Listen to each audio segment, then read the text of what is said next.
আজকে দেখবো হচ্ছে বোল্ড, ইটালিক ও আন্ডারলাইন কিভাবে করতে হয়। দেখো আমাদের মোটামুটি আমরা আমাদের এই যে এখানে ওয়ার্কশিটের মধ্যে লেখা রয়েছে, তাই না? এই লেখাটা তোমরা দেখতে পাচ্ছ। এই লেখাটাকে বোল্ড করতে হলে আমরা জানি যে ওয়ার্কশিটের মধ্যে কোনো কিছু করতে হলে সর্বপ্রথম হচ্ছে সেটা সিলেক্ট করে নিতে হয়।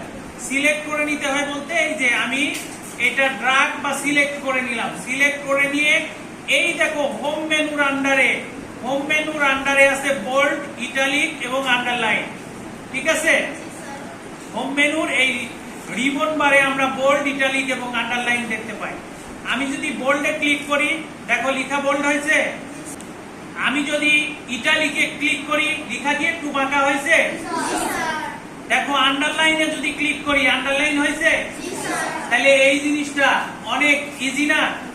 আমরা তো এইটা করতে পারবো, তাই না? আচ্ছা, ধন্যবাদ। তাহলে আগামী ক্লাসে তোমরা এই কাজগুলো করবা।